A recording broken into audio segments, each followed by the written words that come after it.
होता है ना, नाक को दूध पिला के कितने भी दूध पिलाओ, तुम किसी भी तरीके से पिलाओ, कोई सा भी उसमें मंत्र से इस्तेमाल करो, नाक डसेगा।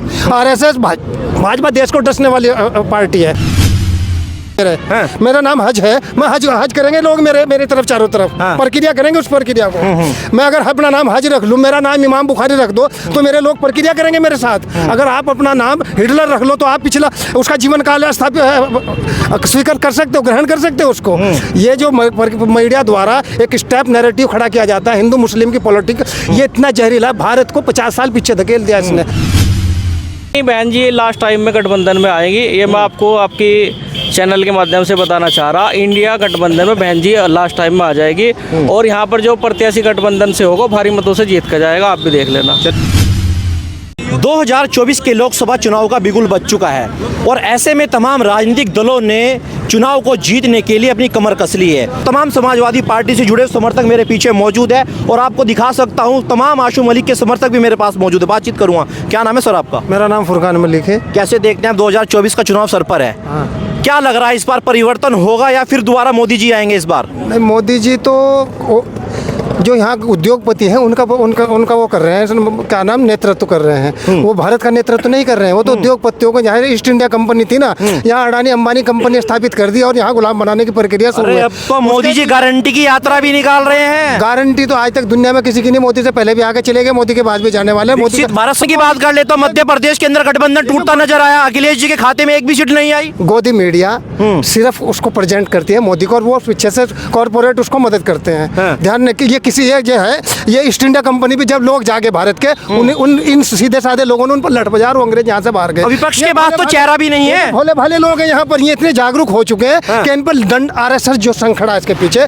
भारत को गुलाम बनाने की जो प्रक्रिया है, भारतीय मूल निवासियों को जो प्रक्रिया गुलाम बनाने की प्रक्रिया, उस दशा में काम कर रहा है। लेकिन ये ओबीसी जो वर्ग है वो जाग रहा है भारत का। हिंदू मुस्लिम की राजनीति ही आरएसएस ने पैदा की है, यहाँ पर अंग्रेजों की पैदा की है, यहूदी सिस्टम है। भाजपा को देखी नारा सबका साथ, सबका विकास, सबका विश्वास। नहीं, जैसे नाक होता है ना, नाक को दूध पिला के कितने भी दूध पिलाओ, तुम किसी भी तरीके से पिलाओ, कोई सा भी उसमें मंत्र से इस्तेमाल करो, नाक डसेगा।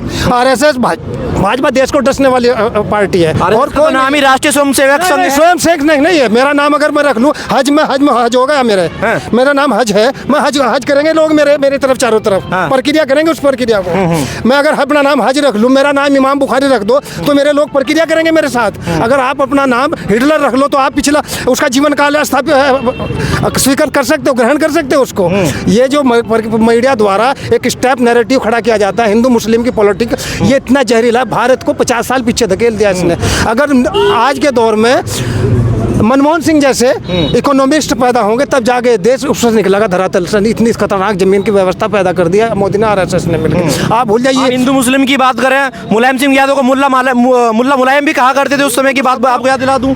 कौन चोर अगर चोर को कुछ दूसरे चोर को कुछ कह रहा है उसका तो कोई लेना देना नहीं है। कौन किसको क्या कह रहा है उससे कोई आपत्ति नहीं। संवैधानिक जो प्रक्रिया है, जो संविधान देगा उसके अनुसार अगर करेंगे तो देश तरक्की करेगा, वरना नहीं। संवैधानिक प्रक्रिया के अंदर आरएसएस कतई नहीं चाहता कि हम आए, एक संविधान से अलग देश चला रहा है वो उन मनुवादियों के द्वारा लिखे गए ग्रंथ आरएसएस और हमारे यहाँ भी हैं। जैसे जमीयतुल उलमा हिंद, वो भी आरएसएस जैसे ही कैटेगरी में आती है। यहाँ पर दोनों के दोनों आमने सामने वीएस, जमीयतुल उलमा वीएस, आरएसएस दोनों एक ही से उसके हैं। कभी तो मदनी उसके घर जाता है, कभी वो उसके घर आता है, दोनों एक ही थाली। साहब ने कहते हैं कि 22 जनवरी के अंदर जो राम मंदिर का उद्घाटन हो रहा है, श्री नरेंद्र मोदी जी को नहीं जाना चाहिए, प्रधानमंत्री को, क्या देखते हैं? यार इनके कहने से इस देश का बेड़ा गर्क नहीं हो रहा क्या?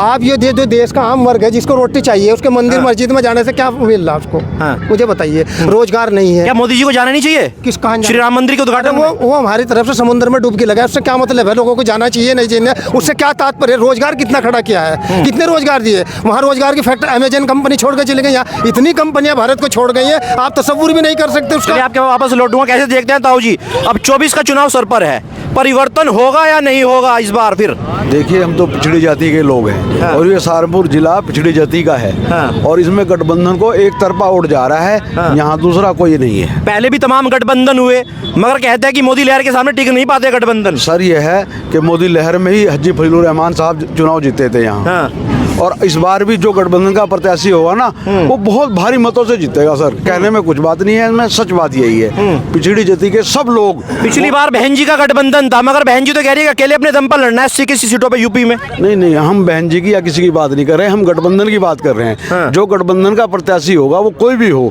बहुत अच्छी वोट से जीतेगा। अभी मध्य प्रदेश के अंदर आपने देखा होगा किस प्रकार वहाँ पे गठबंधन में टूट नजर आई। सर ऐसा है, मध्य प्रदेश का तो हमें मालूम नहीं, हम सहारनपुर जिले के लोग हैं। मगर इस जिले में पहले भी कई बार दिखाया है भाजपा के कितनी बार यहाँ एमपी बने हैं और दूसरी पार्टियों के कितनी बार बने हैं। यहाँ तो इस बार गठबंधन का क्लियर एमपी बनने जा रहा है। चलिए बहुत बहुत शुक्रिया। कुछ और व्यक्तियों से बात करूँगा। भाई साहब कैसे देखते हैं, अब 24 का चुनाव सर पर है, तमाम राजनीतिक दल अब मैदान में उतर चुके हैं। 24 में इंशाल्लाह जीत की तरफ है गठबंधन, भारी मतों से जीतेंगे। पहले भी गठबंधन बहुत हुए मगर कोई टिक नहीं पा रहे मोदी जी के सामने। देखो पहले भी यहाँ गठबंधन के एमपी हैं और अब की बार भी एमपी बनने जा रहे हैं गठबंधन से। और रही आप मध्य प्रदेश की बात करें, मध्य प्रदेश का मतलब विधानसभा वाइज गठबंधन नहीं था, ये लोकसभा वाइज गठबंधन बना है। और इंडिया गठबंधन पूरे देश में सबसे ज्यादा सीट लेने जा रहा। चलिए देखिए 19 की बात कर ले तो 19 में बहन जी के साथ में गठबंधन था समाजवादी पार्टी का, मगर मायावती ने साफ तौर से ऐलान कर दिया कि अकेले लड़ना है 80 की सीटों पर। नहीं बहन जी लास्ट टाइम में गठबंधन में आएगी, ये मैं आपको आपकी चैनल के माध्यम से बताना चाह रहा। इंडिया गठबंधन में बहन जी लास्ट टाइम में आ जाएगी और यहाँ पर जो प्रत्याशी गठबंधन से होगा भारी मतों से जीत कर जाएगा, आप भी देख लेना। चलिए बहुत बहुत शुक्रिया। तो आपने देखा ये थी जनपद सहारनपुर की जनता जिन्होंने साफ तौर से ऐलान कर दिया 2024 के अंदर जनपद सहारनपुर का जो इस बार सांसद होंगे वही दोबारा गठबंधन प्रत्याशी होंगे। फिलहाल इतना ही, नमस्कार। ये कंटिन्यू करना।